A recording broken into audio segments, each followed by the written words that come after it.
এই অবস্থা কেন আপনার? এই যে স্যার সিট আছে স্যার, ওই শুক্রবারের আগে আমি স্যার সিটটা স্যার বিছাইতে পারতেছি না। আচ্ছা, এখন বিএসটি এর লাইসেন্সগুলো দেখান। যে আসে স্যার, আপনি বিএসটি এর ম্যাজিস্ট্রেট স্যার আসছেন, আপনি বিএসটি এর লাইসেন্সগুলো নিয়ে আসেন। বৃষ্টিটাই এই ইয়াতে ডেডিয়া হয়েছে, জুনে শেষ হয়েছে। এটা হচ্ছে কেক, হ্যাঁ 25 সাল পর্যন্ত মেয়াদ ছিল। এই তো এটাই এটাই, এটা দেখি, এটাও 25 সাল পর্যন্ত মেয়াদ ছিল। দেখি বিলের যে 25 জুনে শেষ হয়েছে। যে অক্টোবর, আমি স্যার এই আগামী মাসে স্যার করার ইয়া আছে। কেন? এখানে কি লেখা দেখেন তো। না, জুনের মধ্যে করতে হবে। লাইসেন্সের মেয়াদ উত্তীর্ণের 3 মাস পূর্বে নবায়নের জন্য দরখাস্ত করিতে হইবে। তার মানে যদি আমি 3 মাস আগে ধরি, আপনার করার কথা ছিল কিসে? মে মাসে। মে মাস, তাহলে গেল কত? মে, জুন, জুলাই, আগস্ট, সেপ্টেম্বর, অক্টোবর, 5 মাস হয়ে গেছে আপনার, 6 মাস। যেহেতু জুন পর্যন্ত মেয়াদ আছে, আমি না, জুন পর্যন্ত মেয়াদ আছে না, আপনাকে এই মেয়াদ শেষ হওয়ার আগে আরেকটা লাইসেন্স হাতে নিয়ে ফেলতে হবে। নিয়ম হলো এটা। আপনি শেষ হবে, তারপরে স্টিল না, এখন আপনি আবেদনও করেন নাই, না পরিবেশও ভালো না, লাইসেন্সও। খালি না, খুবই ভয়াবহ খারাপ। এই জিনিসগুলো কি? এটা একটু বের করেন তো। এটা এর মধ্যে থাকবে, এই গন্ধই হয় এতে, এটা আমি ব্যবহার কিন্তু করি। এটা 383 বিডিএস এটা স্যার আমাদেরই আনা sir. Pure bread and biscuit. আপনি নিজে বানায় আরেকজনের নামে প্যাকেট করতেছেন? এটা স্যার অন্য অন্য জায়গার স্যার, এটা আমাদের না। না না, এটা তো আপনি নিজে বানায় আরেকজনের নামে প্যাকেট করতেছেন ভেজে ভেজে, নাকি? যে এটা স্যার আমাদের এই যে চানাচুরের মতো কি এগুলো? ওই ওই দু একজন সেলম্যানের চা, এই জন্য এটা ইয়া করি। বিএসটি এখানে বানান? জি, অন্য অন্য নামে আর কি, এই না ওনাদের নামে না, বেনামে। বানান আপনি আর কি আর এটা কি দেখে এই অবস্থা কেন এখানে? কেন এটা তো স্যার বাদ। বাদ হলে এখানে থাকবে কেন? ব্রেড ইমপ্রুভার।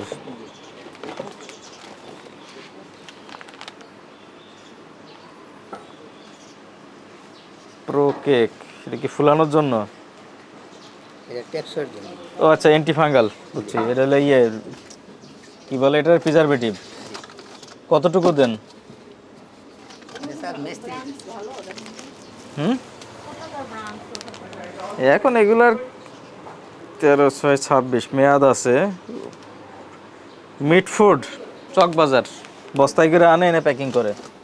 আর আসলে কি দিছে ওরাই জানে। এটা মিট ফুড রোড, এটার তো কোনো ডেট টেটও নাই। এটা দেখেন তো মেয়াদ কতদিন আছে, দেখেন তো। এটা 7 পর্যন্ত আছে স্যার। ও, ডেট আছে। আচ্ছা ঠিক আছে, এগুলোই মিট ফুডে নিজেরা প্যাকিং করা আর কি, বস্তা করে। দেখি আসেন, এদিকে আসেন, দেখি আপনার এদিকে কি অবস্থা। সিটটা বিছে দিলে ঠিক আছে, এগুলো এখানে কেন?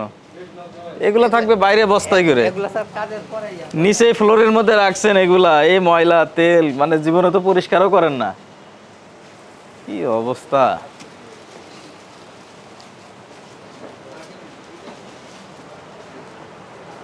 আর কি চানাচুর কি এখানে ভাজেন?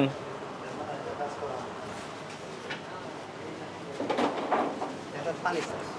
পানি তো বুঝলাম, ভাজেন তো এখানেই। এই জায়গায় এই যে এগুলো ফাঙ্গাস পড়ে গেছে, নষ্ট হয়ে পড়ছে, তাও এখান থেকে ক্লিয়ার করার কোনো লক্ষণ নাই। এরকম হলে ব্যবসা করার দরকার নেই, অন্য ব্যবসা করেন।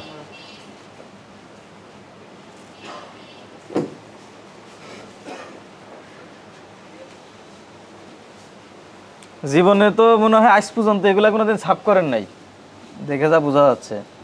সব ফাঙ্গাস পড়ে গেছে এর মধ্যে। কি এগুলা বেগিন ছোট খোলেন তো, খোলা যায় না আমার। খোলেন দেখি কি অবস্থা এগুলার।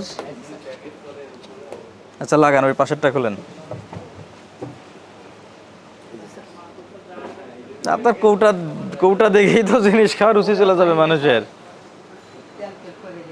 তেল পড়বে, সাফ করতে হবে না। এটা কি ডালডা? ডালডার মেইন প্যাকেট কই? ডালদা ছুরির গায়ে যে ময়লা, পুষ্টি ডেট আছে। আচ্ছা, ফৌজি ফ্লাওয়ার, কি আর্মিদের সেনা কল্যাণের? তো এইটা যে দেয়ালের সাথে হেলান দিয়ে রাখলেন, এই দেয়াল তো পুরাই ড্যাম্প, তো লাভ হইলো কি? লেবারের দেওয়ার সময় তো ধাক্কা না না, এটা তো আপনি দেয়ালে দেয়ালে কিছু দিয়ে নিতে হবে তো। দেন। এটা ধাক্কা লাগছে কিন্তু ওটা কিন্তু ধাক্কা লাগে না। ওইটা লাগছে কিনা আমি কি দেখতেছি, ওই যে ওইটাও দেয়ালের সাথে লেগে আছে। এদেরকে কিন্তু আমরা বলা আছে যাতে আপনি বলবেন কেন, আপনি দেয়ালে একটা দেয়ালটা ই করে নেবেন, দেয়ালে একটা প্লাস্টিকের কিছু দিয়ে নেবেন, ম্যাট টাইপের কিছু। আর আপনার কারখানার তো অবস্থা এমনিই খারাপ, আর কত জায়গায় ঠিক করবেন। হ্যাঁ, তুই কারখানা ঠিক করেন, এরকম করলে কেমন ব্যবসা করবো? নাই স্যার আমরা জানিছি ওই যে ইয়ারা সিটটা বিছাইলে শব্দতে শীট বিছাবেন কবে? মোবাইল কোর্ট আসলে বলেন যে শীট বিছাবেন, শীট বিছাবেন। শুক্রবার বিছাবেন শুক্রবারে বন্ধ থাকে